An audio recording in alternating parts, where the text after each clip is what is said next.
Everyone, please put your hands in the air for the one and only Rick Altman.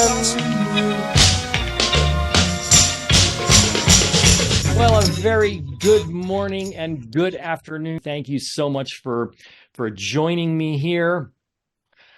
I want to share with you a collection of prognostications that have sort of gotten me to this point here.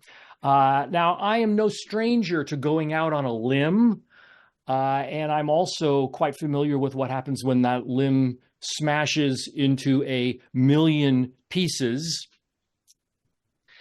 So here is a collection of things that I have said publicly through the years. Now, so this first one, yes, I actually said that in Computer Currents magazine to about 200,000 readers. I said that too. It's a very good thing that Oprah's lawyers didn't go after me.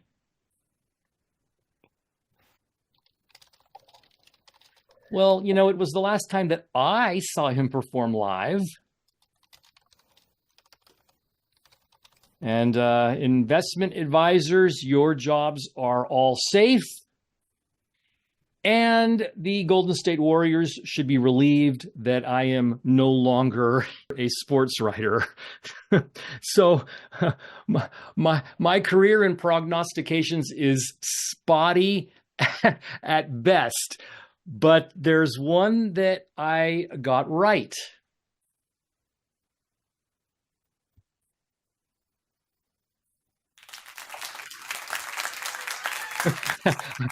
It is not deserving of applause, but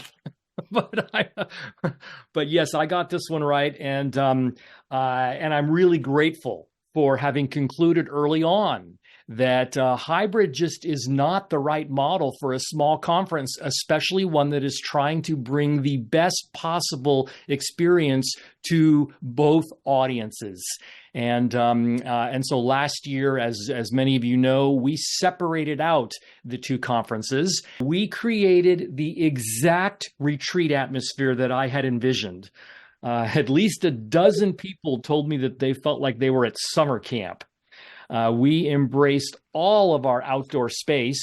Here, Glenn Gibson and I are leading a workshop. And if you were to walk in that door that's open, you would head into one of our meeting rooms where there were fireplaces in our seminar rooms. That was so cool. Look who joined us as a roomie last year. Yes, John Chen is not just a disembodied voice. He actually does live in the physical space. And he put his own distinctive spin on the participatory spirit of the presentation summit. He even got all of us to walk backwards. That is the power of the Chen in person. There it is. The non-educational highlight for me definitely was the BYOB Brigade, as we called them. Now, those of you who were with us in San Diego in 2022, you'll remember meeting my two daughters and Erica's partner, Cody. Well, two of them came to Monterey, and they were in charge of the spirits, of which we had an abundance. We had our own courtyard, and the resort didn't really care what we did there, and so we just went out and bought hundreds of bottles of wine and beer, and we just served everybody ourselves. They were the bartenders for the whole thing. 2022 alumni were completely confused because that is not Erica with Cody there. That's my younger daughter, Jamie. Erica couldn't get the time off from work, and so she wasn't there. And Jamie and Cody, they're already practically like brother-in-law and sister-in-law. But people who remembered them from the previous year, they said, "Oh, well, that must be Erica." They went up to Jamie and said, "So when are the two of you going to get married?" And they're just happily, pouring drinks for everybody. And at one point, they finally just waved it off. And at one point, I think they were going to pretend that they were Erica and Cody, not Jamie and Cody.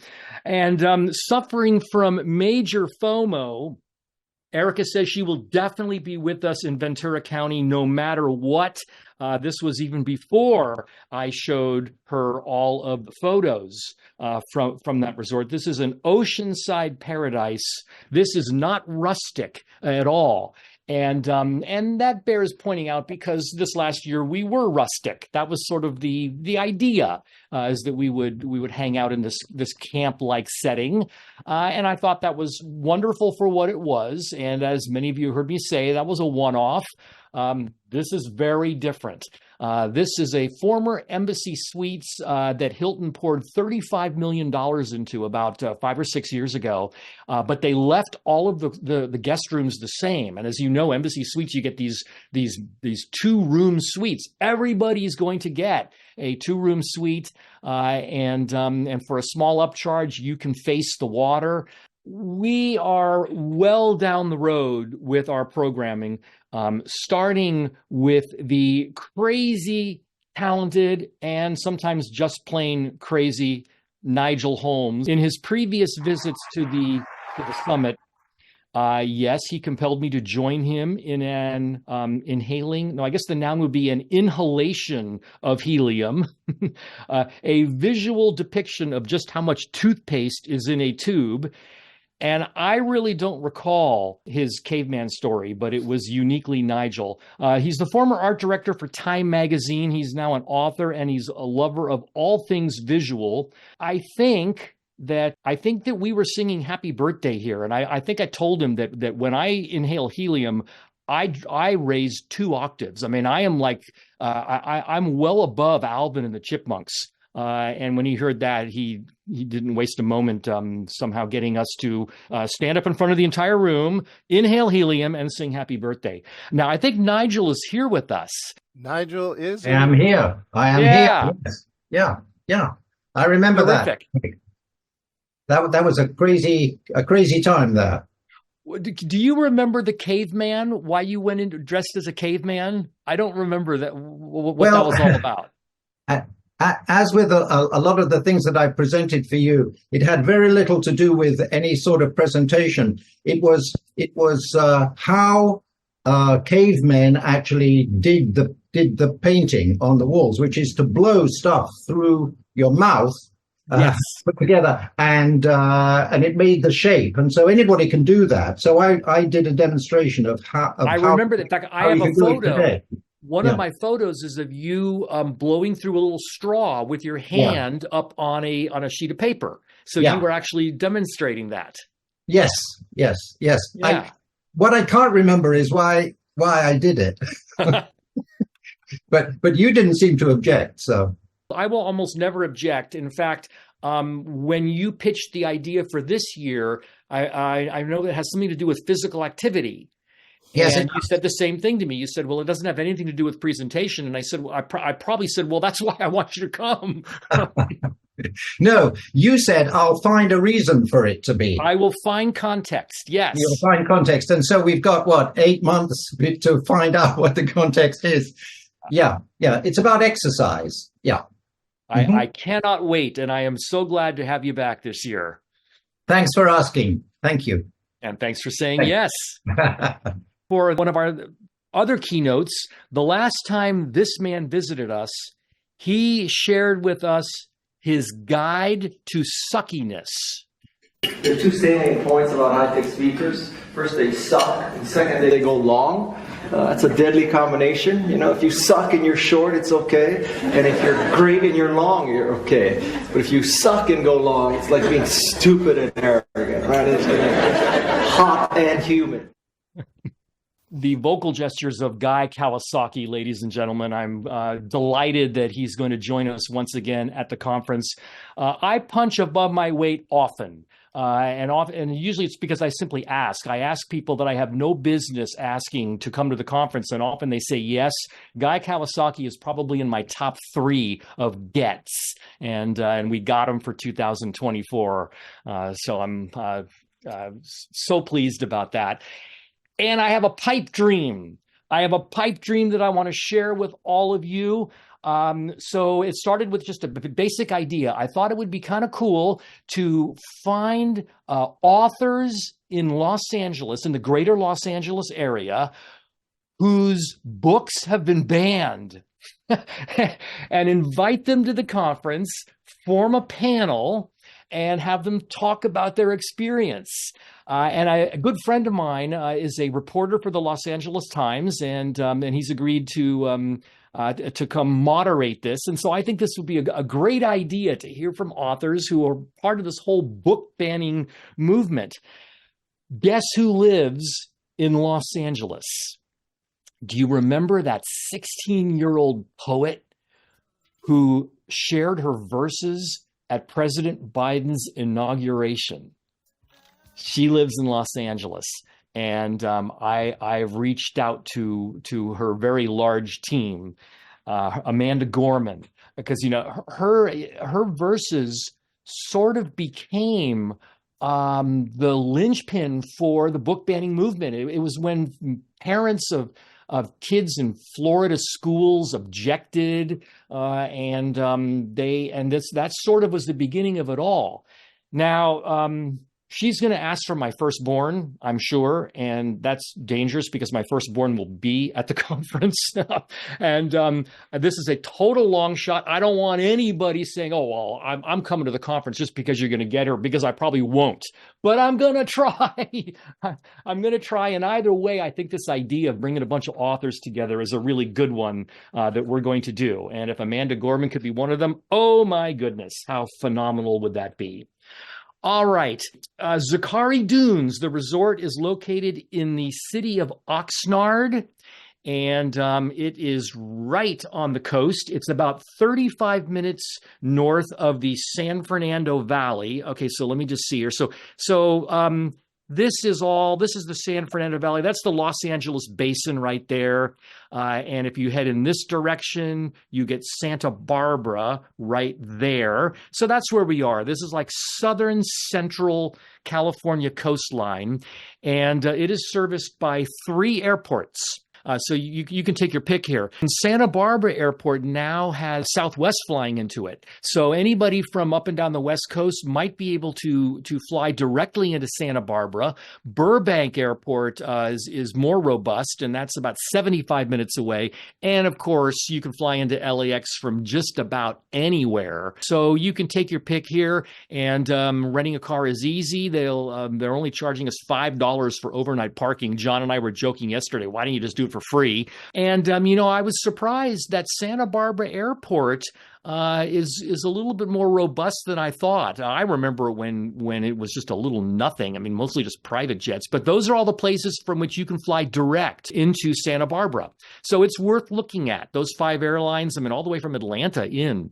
And again, Burbank has Southwest flies from many, many cities into Burbank. So one way or the other, it should not be difficult at all for you to get there. As for the virtual, last year was really everything that I was hoping that it would be. I was able to be fully present. And that was one of the things. I mean, part of my decision was actually a bit selfish because I really felt like I missed out on a lot of the virtual experience when I having to play host in the room. I couldn't really be a Zoomie. And last year I was able to, and I was fully engaged. And John, I mean, if I'm going to be immodest for a moment, I think we kind of killed it. We were talking about this yesterday. I was talking about the expectation gap, and John suggested that I make a chart for this. So I'm actually going to create a bar chart right here in front of you, because the expectation gap. So over here on this side of the gap, this is like the engagement level of a potato. Okay. Now over on this side, way over at somewhere, let me get my microphone out of the way, way over here, right over there somewhere, that's like the highest level of engagement you can get. All right. And I will go to my grave saying that that there's no way that virtual can approach the levels of engagement you get in person. I still believe that.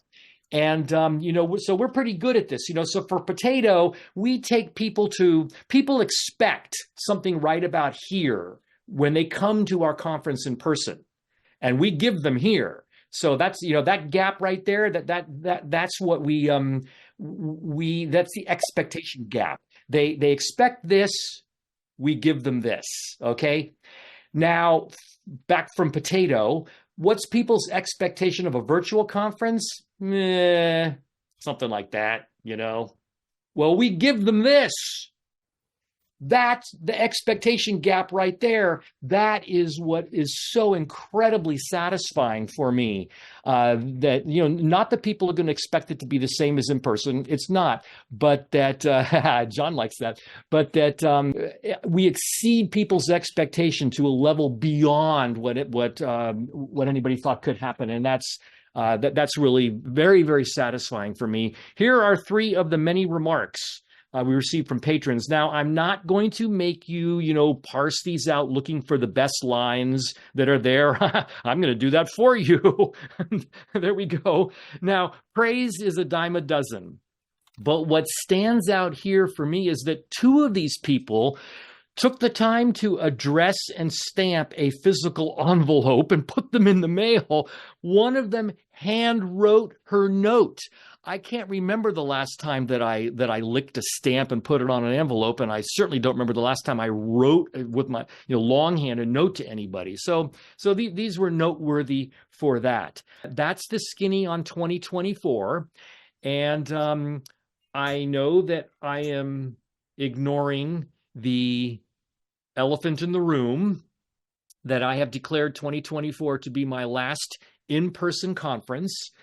Now, as John noted, I've been doing this for a lot longer than just the Presentation Summit. 1989 is when I started organizing conferences like this one. That was the year that Becky and I were married. Becky doesn't know anything else other than the fact that September and October are kind of lost for me. And the summer months are going to be consumed with my worrying whether people are ever going to show up or not.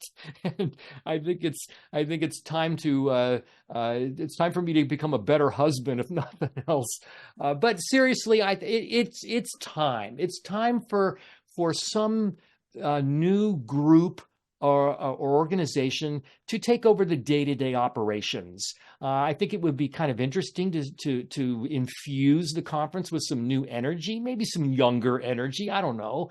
And I think it's the appropriate time. Now, I'd love to stay on as host, but that would not be my call to make.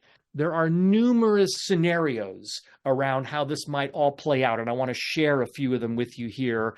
Now, that's one of them. And in fact, I have a standing offer from a competitor who would like to buy the Presentation Summit, and I don't know what they might do with it.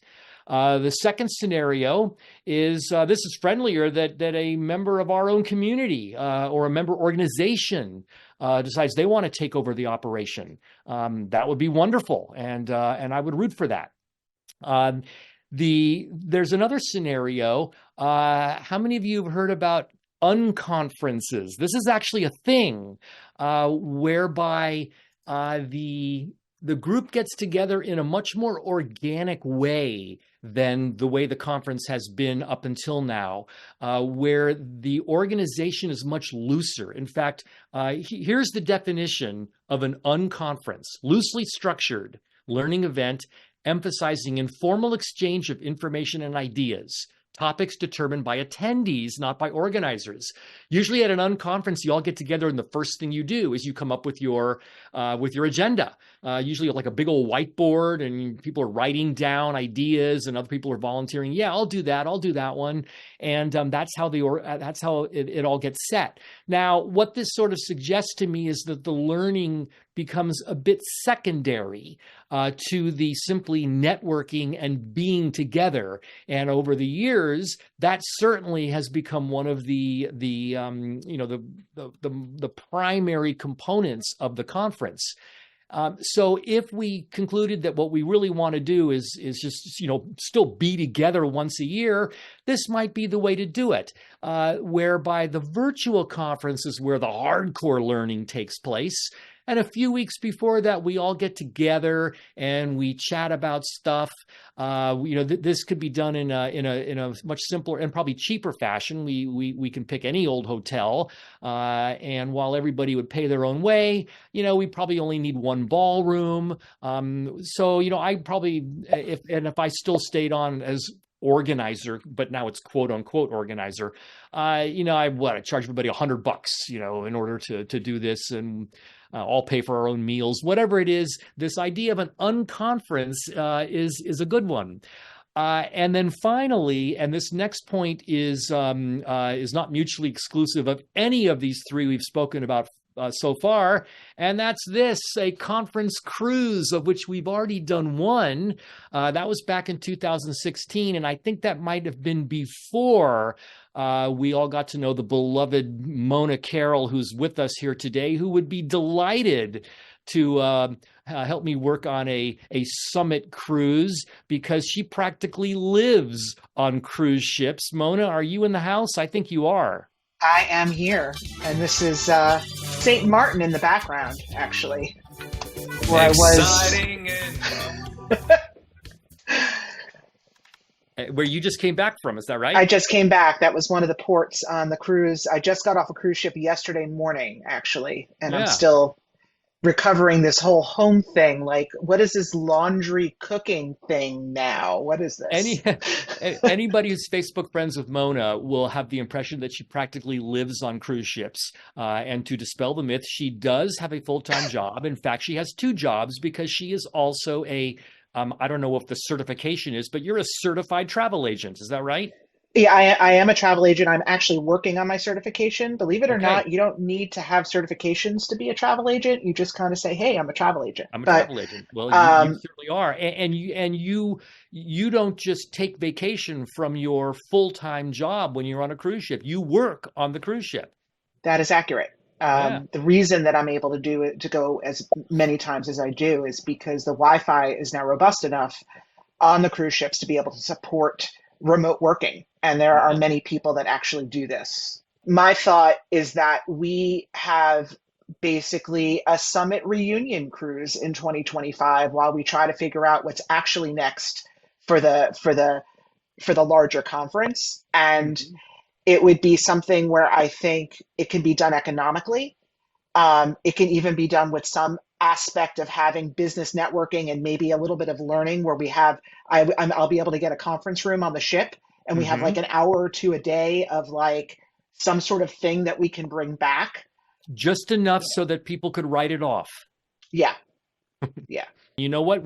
There may be 4 Altmans going on the summit cruise, 5 perhaps by that point. I think I can get the whole brood to come. Mona, I'm all in on that, and I think many people here would be as well. So I think we no matter what happens from this point forward, I think we want to do that. So there we are, gang. The lineup for 2024. I would be pleased at this point to open the discussions about any of this. Well, Rick, one of the number one comments was anything but option A of a competitor buying that. Lots of C's. I was very surprised, but this is the right group, I would say, to have an unconference. You want to let the inmates run the asylum? This is certainly the group, Rick. Yeah, there are plenty of organizations within our community who could step up for option B. All right, all you summit people, summiters, if you want, feel free now. It's time. Unmute the mic. Oh, I absolutely know how much work you put into this summit every year, and that you're already focused on the next year when you're at the current year summit. I've been down this road. I've never owned a conference, but I've project managed. I've, pulled them off for companies when they're almost this large or larger, and it's a job. And well, bless I'm your heart, really Emily. Becky is still with you. I mean, she supports Yeah. you. She is your person. Well, of the many reasons why one might wonder why she's still with me, that might be one of the more mediocre ones, but I appreciate the sentiment very much. You're right. I mean, putting on an event like this is a large undertaking. It has brought me enormous satisfaction. I always said that I would keep doing this for as long as I'm relevant. And I would joke that now people come to this conference who are half my age, and they have always sort of viewed me as the sage, but at some point they're going to view me as irrelevant instead. I think bringing my daughters to the conference was the secret sauce. Oh, well, if he's got daughters like that, he must still be cool. He must not just be some old dude. So I've kind of outlasted that yet another prognostication that I got wrong. I'm surveying my little Brady Bunch squares here, and I see that Donna Sparks has joined us from Canada. I want to say Toronto. Is that right? Donna came in 2010. And left quite an impression on all of us. And I'm glad to see you here. I remember you flirted with the idea of coming this last year. I'm going to root for you to be continuing that flirtation. Maybe you'll join us once again. Thanks. The presentation summit was such an experience. I like your description of it being a summer camp for adults, like camp for, but it was just such a welcoming place, so connected. And I hadn't had that experience since I first started in technical training way back when Windows 3.1 was the thing, and GUI platforms. And we were training, and that was a community. And you had such a community. It's always stayed in my heart. It has pulled me away from presentation design, and I has always stayed in the back of my mind. And this year, reason I'm here is because I'm actually considering now refocusing my practice and going back toward presentation design itself and presentation skills development and delivery development. So I'm considering that, and I've always wanted to come back. The exchange rate killed me last year, and it's not an organization paying for it. It would be me. So that's why I didn't end up coming down. So it was tough decision, but hopefully, man, if you do this cruise, I don't know, that'd be hard to resist. That would be hard to resist. But even at the resort, I already have it for this year. I already have it the tab open on my browser, and I'm praying for it every night. Well, I will root right along with you, Donna. It'll be wonderful to see you again, and thanks for connecting with us here. For sure. Justin is here with you too. Hello, Justin. Hello. My business partner, John Polk, attended the summit in person. Yes, I know that name for sure. And he told me I had to attend the Zoom summit because I didn't make the in-person summit. And, Zoom fatigue is real. And I was very nervous about attending such a long virtual summit. But I have to say, it was really far from a potato. It was That's the nicest thing anyone's ever said to us, John. and I wanted to give a special shout out to John Chen. I had a ton of questions about the virtual hardware and software setup and how you were getting such silky smooth slide transitions, and he answered all of them. And I'm happy to say that John Polk and I are now able to do that as well. So that has been a big boon for us. Fantastic. Rick, it's really hard to imagine the conference without you. John Polk and I are going to be there in person this year. Rick, who traveled the farthest to the in-person last year? Last year, well, I off the top of my head, we had Fiona from the UK. Yeah, but I think that the folks from Australia had her beat. Probably somebody from Australia would have been the winner, and I think we had two from Australia. I just got a private chat. Someone asked, who are some of the other people that you have tried to get to come to the conference and failed? Two that come to mind right off the top of my head are Alan Alda, because his podcast, he's now become like the number one storyteller in all of podcast land. Tried to get Alan Alda, and I tried to get Anthony Fauci. I thought that, a year removed from him being so involved in COVID, he has a little more time on his hands, a little more perspective. Wouldn't that be great? They both said no. Judy's with you, though. Hi, Judy. How are you? Hello. I'm great. Good to see you all. Hi, Rick. Good John. to see you as well, Judy. Good to see you. And I'm doing morph now, Rick. By the way, Yay! and I'm also teaching it. Yeah, let's see. That was a few months ago that you needed a refresher course on morph, and I'm glad to see that that it has taken with you. Well, I resisted it. This is the first time. That's right. Now I got it. Good to see you all. Well, I think that resistance is your middle name. I still remember, I think it was Las Vegas, the first year that Judy Delaney came to the conference. And she said something intentionally out loud in a group with enough people around to hear, like, okay, I've had enough of PowerPoint now. This was like on day 3. And I thought, okay, well, so yes, we do pretty much overwhelm people with PowerPoint. And I could see how if you're, not on the technical side, this would be too much for you. And I thought, okay, well, she was a very nice woman. I enjoyed meeting her. I'll never see her again. 2017, she came. 2018, she came. 2019. And each year, Judy, you have something to say along those lines, which is actually music to my ears, that we can appeal to people on many levels. And when we saturate you with too much PowerPoint, you still find other reasons to connect with us. Indeed. Yeah, absolutely. Hey, Rick, I've got a question. This sounds like Tony. It is. This Hello, is Tony. Yes. Hi. If this is to be the last one, have you rethought your traditional cap of just a couple hundred people? There's about 275 rooms at this hotel. And if 275 people all wanted to come, we wouldn't say no. So I don't think it's realistic. I don't think it's likely. But to your point, we won't turn anybody away. Because I think that if this is the last one, the last hurrah, that's going to tip the balance for a lot of people that may have been there just 3 times, 6 times. Or no times. Or no times. And I for one would, be there with bells on. Well, I hope you're right. The cynical side of me says that people are looking at this and saying, well, if he's going to hang it up, then this will be like a lame duck year. Forget it. I'm not going to go. I hope that people don't say that. I hope that people do think, okay, well, so if this is the end of an era in some regard, then yes, this is the time to go. I do not want to pull a Tom Brady. I do not plan on unretiring. And at the same time, I've been careful about how I word this. Hosting the virtual conference with John has been wonderful.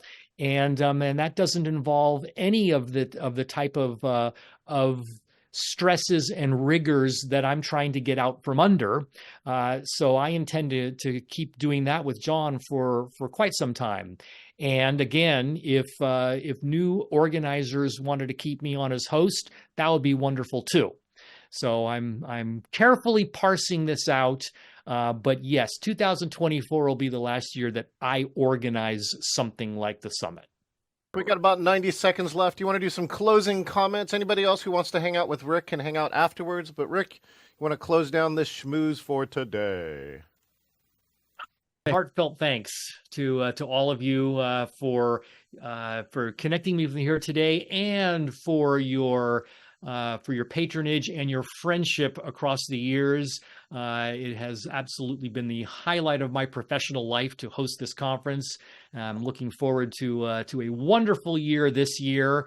And I hope Tony's right. I hope a whole lot of you say, well, if this is going to be his last one, I sure as heck better be there.